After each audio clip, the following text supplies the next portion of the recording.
एक व्यक्ति कितना अच्छा रिसर्च कर सकता है आप उसके वीडियो में जाके देख सकते हो। इनफैक्ट अगर ये दो कैटेगरी के बेसिस पे अगर हम सच्चाई को डिसाइड करने लगे तो हम पता नहीं कहाँ पे पहुंचेंगे और हमारा कंक्लूजन क्या होगा वो हमें भी पता नहीं है। दोस्तों, क्या गॉड का जो एग्जिस्टेंस है वो गलत साबित हो चुका है? क्या ऐसे ऐसे कोटेशंस है जिसको पढ़ने के बाद हम ये कंक्लूड कर सकते हैं कि गॉड का एग्जिस्टेंस है ही नहीं? कुछ इसी प्रकार के कोटेशंस को लेके आए हैं हमारे डॉक्टर साहब, डॉक्टर अवधेश, और वो ये साबित करने की कोशिश कर रहे हैं कि गॉड का एग्जिस्टेंस है ही नहीं। यहाँ पे हम क्या करेंगे कि हम उनके कोटेशंस को जो जो इम्पोर्टेंट है उन कोटेशंस को देखेंगे और उनको रिफ्यूट करेंगे और हम ये देखेंगे कि वो कितना अपने आर्गुमेंट में कंसिस्टेंट रह पाएंगे, क्योंकि हम भी कुछ उनको सवाल पूछेंगे और क्या उन सवालों का उनके पास जवाब है हम ये भी देखेंगे। वीडियो शुरू करने से पहले मैं ये बात बता देना चाहता हूँ कि उनका जो वीडियो है वो दुनिया में जितने भी धर्म हैं उनको लेके वो क्रिटिसाइज करते हैं, लेकिन मैं सिर्फ और सिर्फ क्रिश्चियनिटी को यहाँ पे डिफेंड करूंगा, ना कि हिंदुइज्म या फिर कोई और रिलीजन को। तो जितने भी जो आर्ग्यूमेंट्स है वो देंगे मैं उनको क्रिश्चियन वर्ल्ड व्यू के तरफ से उनको रिफ्यूट करूंगा। तो चलिए हम पहले वीडियो को देखते हैं। दोस्तों, सबसे पहले आता है सोक्रेटिस का यूथिफ्रो डायलेमा। ये बेसिकली प्लेटो की जो बुक है डायलॉग, उसमें यूथिफ्रो का एक करेक्टर है जिससे सोक्रेटिस पूछते हैं, क्या पूछते हैं? Is the pious loved by gods because it is pious, और is it pious because it is loved by the god? अब देखिए, इसमें दो पार्ट हैं इसके। पहला पार्ट ये कहता है कि जो धार्मिक व्यक्ति होता है या जो अच्छा व्यक्ति होता है, वर्चुअस व्यक्ति होता है, जो ऐसे कर्म करता है जो कि अच्छे कर्म है, धार्मिक कर्म है, उसको इसलिए गॉड लव करते हैं क्योंकि वो कर्म जो है वो अच्छे हैं, पायस है, मतलब गुड है। इसका लॉजिक ये है कि गॉड जो है किसी एक्शन को तब लव करते हैं, पसंद करते हैं, क्योंकि उसके अंदर कुछ इंट्रिंसिक क्वालिटीज होती हैं जो कि उसको अच्छा बनाती हैं या सही बनाती हैं। जैसे अगर कोई दान करता है, कोई पुण्य का काम करता है, कोई किसी की मदद करता है, तो उसको अच्छा माना जाता है क्योंकि वो अपने में अच्छा है, और चूंकि किसी व्यक्ति ने वो काम किया इसलिए गॉड उसको प्यार करते हैं। तो इसका मतलब कि जो मॉरल एक्शन है वो इंडिपेंडेंट है गॉड के, और गॉड सिर्फ उसको रिकॉग्नाइज करते हैं कि क्या चीज़ सही है, और फिर उसी हिसाब से उस व्यक्ति को जो सही काम कर रहा है उसको प्यार करते हैं। लेकिन इसका जो दूसरा पहलू है वो यह आता है कि इसका मतलब कि कोई ऐसे स्टैंडर्ड्स हैं जो कि गॉड से भी ऊपर हैं, जिसको गॉड भी फॉलो करते हैं, और इस तरीके से उनका जो ओमनीपोटेंस का कॉन्सेप्ट है कि गॉड जो कहे वही सही है, उस कॉन्सेप्ट को इससे चैलेंज किया जाता है। इस वीडियो को देखने के बाद एक व्यक्ति सोच में पड़ जाएगा कि ये आर्ग्यूमेंट तो बहुत साउंड है, इस आर्ग्यूमेंट में प्रॉब्लम ही क्या है? ये एक डिलेमा है जो कि क्रिश्चियंस के ऊपर लेवल किया जाता है और ये उनको बोला जाता है कि ये लो, ये जो डिलेमा है इसको सॉल्व करो, जबकि ये एक फॉल्स डिलेमा है। गॉड के ऊपर कोई नियम नहीं है जिसको गॉड देखता है और कहता है कि इसको हमें फॉलो करना चाहिए, या फिर गॉड आर्बिट्ररीली कोई भी चीज को डिसाइड नहीं करता कि वो इविल को भी सही बोलेगा और सही को भी इविल करेगा। ये इस्लामिक गॉड नहीं है। क्रिश्चियनिटी में गॉड अपने नेचर के साथ आइडेंटिकल है, इसलिए ये प्रॉब्लम हमारे क्रिश्चियनिटी में एग्जिस्ट नहीं करता। इनफैक्ट ये दोनों ही ऑप्शन गलत है। हमारे पास थर्ड ऑप्शन है जहां पे हम ये कह सकते हैं कि गॉड अपने नेचर के साथ आइडेंटिकल है, वो खुद ही गुडनेस है, वो खुद ही प्यार है, वो खुद ही होली है, इसलिए परमेश्वर के ऊपर ना ही कुछ है और वो कोई भी चीज आर्बिट्ररीली डिसाइड नहीं करता। वो जो भी करता है अपने नेचर के साथ वो पूरी तरीके से मेल खाता है। तो परमेश्वर जो भी करता है वो सही इसलिए होगा क्योंकि वो खुद ही गुडनेस का नेचर है, वो खुद ही पवित्रता और प्यार का स्वभाव है। इसको समझने के लिए मैं आपको एक एग्जांपल दूंगा सूरज और रोशनी का। जब हम सूरज को देखते हैं तो हमें ये पता चलेगा कि सूरज के ऊपर कोई स्रोत नहीं है जहां पे सूरज अपना रोशनी लाता है, या फिर सूरज खुद से रोशनी को क्रिएट नहीं करता।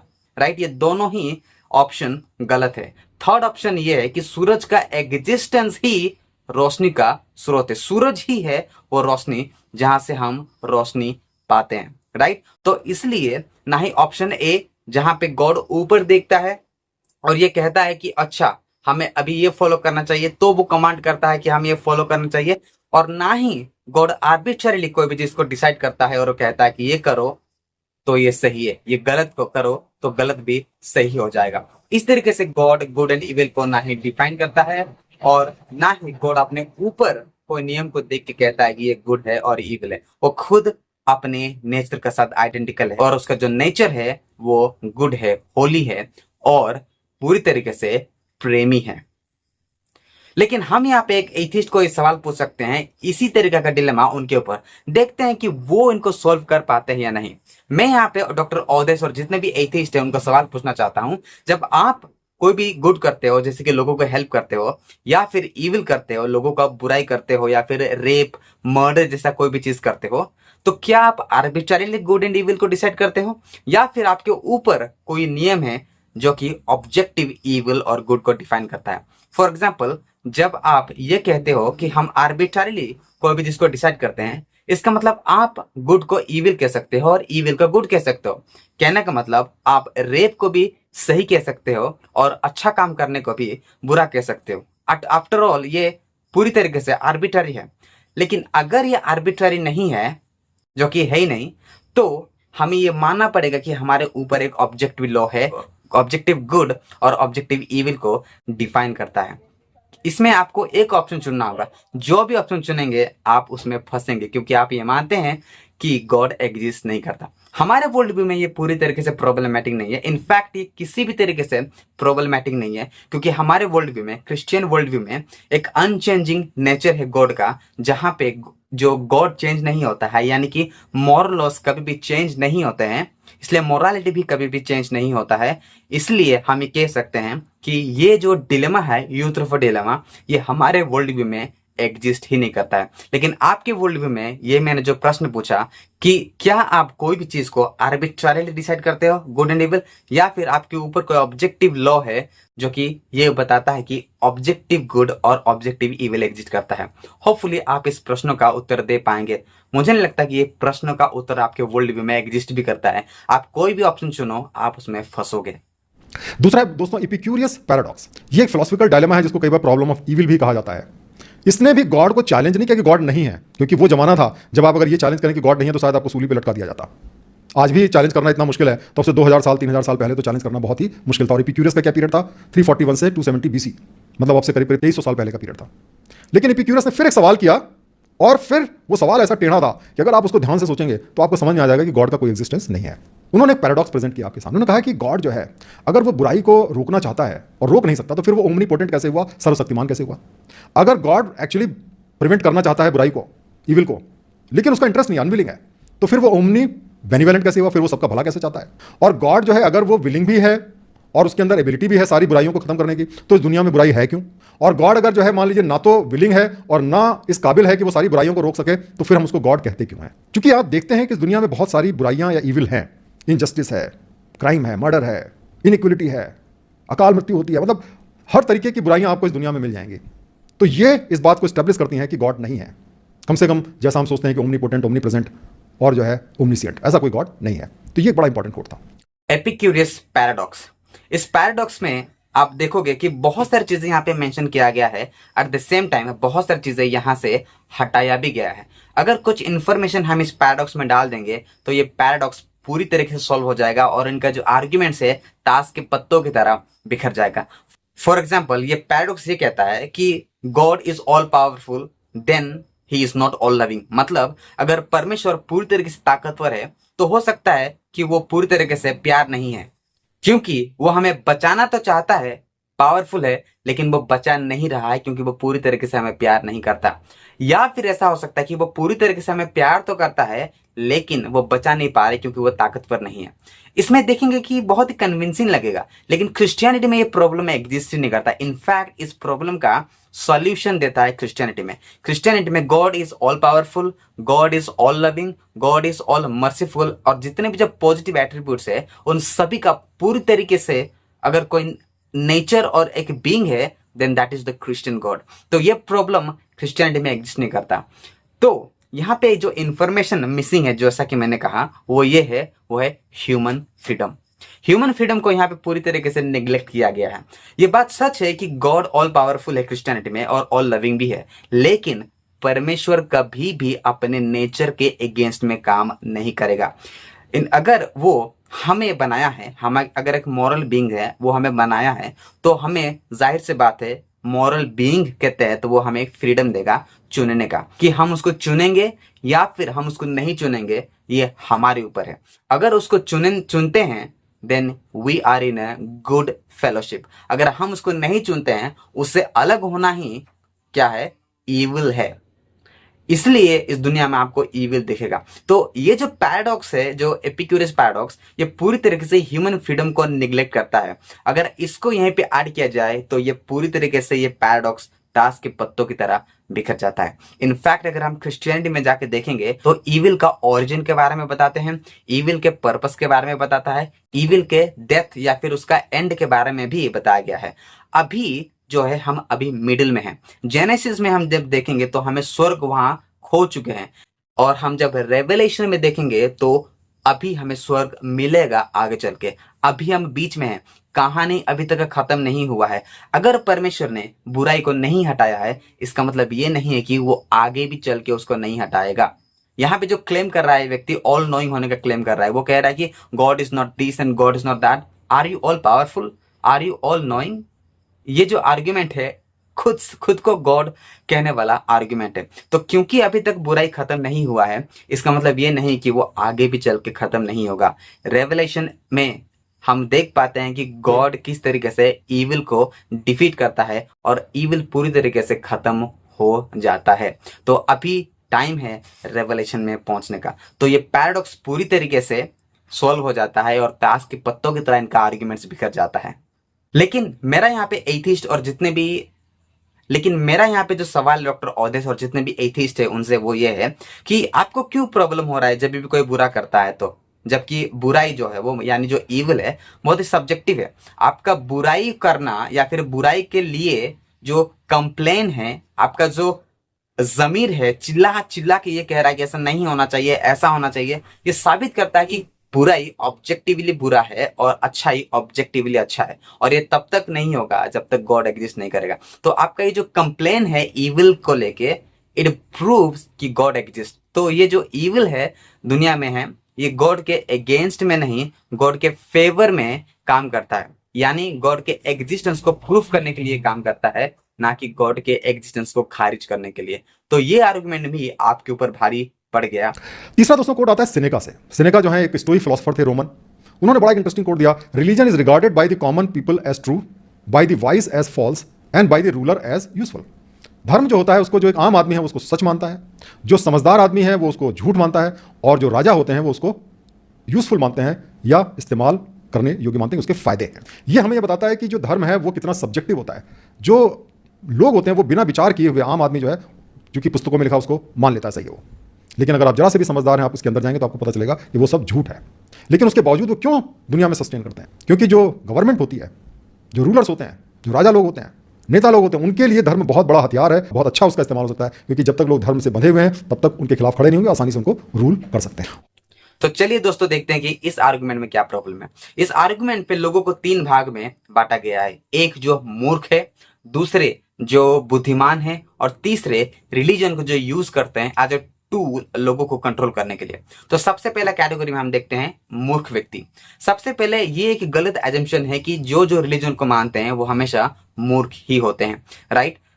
क्योंकि हम थ्रू आउट द हिस्ट्री देखेंगे कि बहुत ही अच्छे अच्छे साइंटिस्ट लोगों ने भी रिलीजन को माना है, यानी गॉड के एग्जिस्टेंस को लेके माना है। जैसे कि आइजैक न्यूटन हो गए, पास्कल हो गए, केपलर हो गए, और अच्छे अच्छे फिलोसोफर भी है जैसे कि एल्बर्ट प्लांटिंगा जैसे बहुत बड़े फिलोसोफर है, गॉड के एग्जिस्टेंस को मानते हैं। और बहुत सारे साइंटिस्ट रिसेंटली हम देख पाते हैं कि क्रिश्चियन फेथ में आए हुए हैं, और बहुत ही अच्छे खासे बुद्धिमान व्यक्ति है वो लोग जो कि क्रिश्चियन फेथ में आए हैं, और वो लोग अपना टेस्टिमनीज भी शेयर किए हैं। तो वो लोग तो मूर्ख नहीं है। तो हमेशा ये कहना कि मूर्ख लोग ही रिलीजन को मानता है, ये एक इलॉजिकल आर्गुमेंट है। सेकंड पॉइंट, बुद्धिमान व्यक्ति। क्या एक बुद्धिमान व्यक्ति अगर कोई भी बात को बोल देता है तो वो हमेशा सही ही होता है? नहीं। थ्रू आउट द हिस्ट्री हम ये जानते हैं कि बुद्धिमान व्यक्ति भी गलतियां किए हुए हैं। जैसे कि आइंस्टाइन जैसे साइंटिस्ट के द्वारा भी बहुत सारा गलती हुआ है। इनफैक्ट अगर ये 2 कैटेगरी के बेसिस पे अगर हम सच्चाई को डिसाइड करने लगे तो हम पता नहीं कहां पे पहुंचेंगे, और हमारा कंक्लूजन क्या होगा वो हमें भी पता नहीं है। हमें एक आर्ग्यूमेंट के क्वालिटी को देखना है कि ये आर्ग्यूमेंट कितना क्वालिटेटिवली सही है, क्या इस आर्ग्यूमेंट के लिए सबूत है, क्या इस आर्ग्यूमेंट के लिए प्रॉपर फिलोसॉफिकल रीजनिंग है। उस हिसाब से हमें उस आर्ग्यूमेंट पर विश्वास करना चाहिए, ना कि कोई मूर्ख व्यक्ति उसको एक्सेप्ट किया है या फिर एक बुद्धिमान व्यक्ति उसको रिजेक्ट किया है। अब हम आते हैं हमारे थर्ड पॉइंट में, जहां पे हम ये देखेंगे कि लोग कैसे रिलीजन को कंट्रोल करते हैं। सबसे पहली बात, कोई अगर कोई चीज को कंट्रोल करता है तो इसका मतलब ये नहीं है कि वो गलत हो जाता है। फॉर एग्जाम्पल, एक सरकार अगर एक इंफ्रास्ट्रक्चर को बनाने के लिए मैथमेटिक्स का यूज करता है, इसका मतलब क्या मैथमेटिक्स गलत है? अगर सरकार का इंटेंशन भी यहाँ पे गलत है, लोगों को बुराई के लिए वो ले जाएगा इस इंफ्रास्ट्रक्चर को बनाने के बाद, लेकिन उस इंफ्रास्ट्रक्चर को बना रहा है मैथ के सहायता से, क्या इसका ये मतलब है कि मैथ पूरी तरीके से गलत है? नॉट एग्जैक्टली, ये आर्गुमेंट फॉलो अप ही नहीं होता है, राइट? तो इसी तरह अगर हम कोई भी चीज को यूज करते हैं, इसका मतलब ये नहीं है कि वो गलत हो जाएगा। अगर ये आर्गुमेंट मैं पूरी तरीके से उनके ऊपर डालूं तो उनका एथिज्म ही खत्म हो जाएगा, क्योंकि साइंस के नाम पे भी लोग बहुत मूर्ख काम किए हैं। साइंस को भी लोग गलत तरीके से यूज किए भी हैं और करते भी है। फॉर एग्जाम्पल, अगर हम साइंटिफिक रेसिज्म के बारे में जानेंगे तो साइंटिफिक रेसिज्म में एथिस्ट साइंटिस्ट रेसिज्म को प्रमोट कर रहे थे। वो उन लोगों को पकड़ पकड़ के ला रहे थे जो कि थोड़ा बहुत बंदर की तरह दिख रहे थे, और मार्केट में उनको प्रदर्शन कर रहे थे, और उनके ऊपर वो रिसर्च भी किए और उनके ऊपर अत्याचार भी किए। उसके बाद ये आइडिया को ड्रॉप कर दिया गया कि ये इविल है करके। अगर हम कोई भी चीज को अगर यूज करते हैं गलत तरीके से, इसका मतलब ये नहीं है कि वो चीज गलत हो जाएगा। इसका सिर्फ यही मतलब है कि लोगों ने उसको गलत तरीके से यूज किया होगा। तो हमें आर्गुमेंट की क्वालिटी को देखना चाहिए, ना कि कोई इसको किस तरीके से यूज किया हुआ है। तो ये आर्गुमेंट भी पूरी तरीके से खत्म हो जाता है, ताश के पत्तों की तरह बिखर जाता है। जो नेक्स्ट कोट आता है वो कार्ल मार्क्स का आता है, वो जरूर आपने सुना होगा, religion is the opium of masses, कि जो धर्म होता है वो आम जनता के लिए अफीम का काम करता है। ये जो पूरा कोटेशन है वो इस प्रकार से है, religion is the sigh of the oppressed creature, the heart of a heartless world and the soul of soulless conditions, it is the opium of the people. ये कार्ल मार्क्स ने कहा था, contribution to the critique of Hegel's philosophy of right, 1844 में ये बात कही। उन्होंने जो धर्म है उसको उन्होंने पेन किलर, नशा, अफीम से कंपेयर किया, क्योंकि उस जमाने में अगर आपको बहुत पेन होता था तो अक्सर आप अफीम का सेवन करते थे और नशे के लिए भी उसका सेवन करते थे। तो इसके अंदर वही क्वालिटीज हैं जो अफीम के अंदर पाई जाती हैं। पहला क्वालिटी क्या है कि आपको पेन से रिलीफ देता है। धर्म जो है, जो लोग बहुत धार्मिक होते हैं, अक्सर देखा होगा, बहुत ही जो गरीब तबका बड़ा धार्मिक होता है, जो वर्किंग क्लास है, जो गरीब आदमी है, उसको धर्म जो है उसके पेन को खत्म कर देता है, नंब कर देता है, क्योंकि उसको एक उम्मीद देता है, होप देता है कि वो प्रॉब्लम को फेस करे। डॉक्टर ओदेस के ये जो पूरे वीडियो में या फिर जो पूरे आर्ग्यूमेंट में अगर सबसे वर्स्ट आर्ग्यूमेंट कोई है तो ये कार्ल मार्क्स वाला आर्ग्यूमेंट है। अगर रिलीजन को कोई अफीम की तरह यूज कर रहा है, इसका मतलब ये नहीं कि रिलीजन ही गलत है। मैं आपको एक एग्जांपल देता हूं। मान लीजिए मुझे पूरा और बहुत ज्यादा भूख लग रहा है, इसका मतलब क्या ये है कि खाना ही एग्जिस्ट नहीं कर रहा है? ऑब्वियसली ये पूरी तरीके से एक गलत आर्ग्यूमेंट है। अगर हम कोई भी चीज के लिए ज्यादा से ज्यादा डिजायर रखते हैं, इसका मतलब ये नहीं है कि वो एग्जिस्ट ही नहीं कर रहा है। इसका सिर्फ ये मतलब है कि हमारा उसके प्रति ज्यादा डिजायर है। इनफैक्ट ये डिजायर बहुत सारे समय में ये एक अच्छा आर्ग्यूमेंट होता है गॉड के एग्जिस्टेंस को साबित करने के लिए। हम जब डिजायर करते हैं कोई भी चीज का तो हाई पॉसिबिलिटी होता है कि उन चीज को एग्जिस्टेंस में रहना होता है, राइट? जब हम क्रिश्चियनिटी में देखते हैं तो इस प्रॉब्लम का एक्चुअली सॉल्यूशन है। जैसे कि हमारा जो डिजायर गॉड के लिए इसलिए है क्योंकि हम लॉन्ग करते हैं, मतलब हमारा जो डिजायर है वो क्रिएटर के तरफ हमेशा रहता है, क्योंकि हम उसी के लिए बनाए गए हैं। हम अपने हेवनली फादर या फिर जो क्रिएटर है उसके साथ रिलेशनशिप रखने के लिए क्रिएट किए गए हैं। ह्यूमन बीइंग का जो अल्टीमेट डिजायर रहता है अपने क्रिएटर के प्रति, वो दिखता है और वो हमेशा इधर उधर जाता है उस क्रिएटर को ढूंढने के लिए। तो ये आर्गुमेंट भी ताश की पत्तों की तरह बिखर जाता है उसको जब प्रॉपरली एनालाइज करते हैं तो। अब दोस्तों पांचवें कोटेशन की बात करते हैं, जो कि ब्लेज पास्कल का कोटेशन है, जो कि फ्रेंच मैथमेटिशियन, फिजिसिस्ट और फिलोसोफर थे।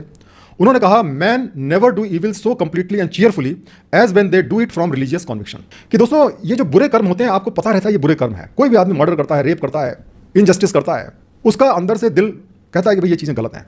ये एक इंसान जब सोसाइटी में रहता है तो उसका इस तरीके से डेवलपमेंट होता है। लेकिन धर्म एक ऐसी चीज है कि अगर आप धर्म से कन्विंस और धार्मिक कारणों से वो काम कर रहे हैं तो वही चीज आपको बड़ी अच्छी लगती है, वो सारा का सारा जो गिल्ट फीलिंग आपकी खत्म हो जाती है। यहाँ पे इस वीडियो को देखने के बाद में एक बात तो समझ गया कि डॉक्टर ओदेस और उनके लोगों का कितना अच्छा रिसर्च है। एक व्यक्ति कितना अच्छा रिसर्च कर सकता है आप उसके वीडियो में जाकर देख सकते हो। क्या पास्कल एक एथिस्ट है जो आप उसको कोट कर रहे हैं गॉड के एग्जिस्टेंस को खारिज करने वाले वीडियो में?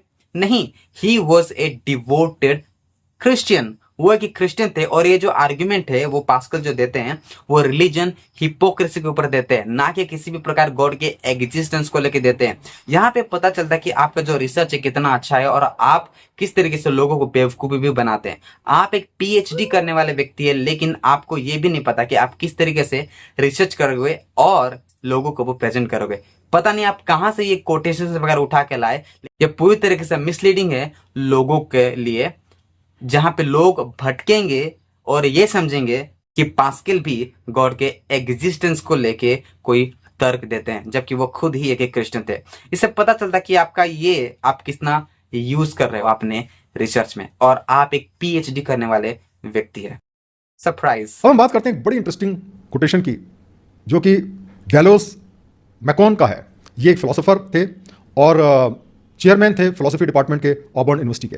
उन्होंने बड़ा इंटरेस्टिंग कोटेशन दिया, और ये कोटेशन क्या था? The invisible and the non existent look remarkably similar. God को लोग कहते हैं इनविजिबल, गॉड का कोई फॉर्म नहीं होता, और उसी तरह जो नॉन एग्जिस्टेंट है, जो चीज है ही नहीं, इन दोनों के बीच में इन्होंने कहा कि बहुत सिमिलरिटी है, ये दोनों एक जैसी ही चीजें हैं, और इस बात को कहा जाता है मैकॉन मैक्सिम।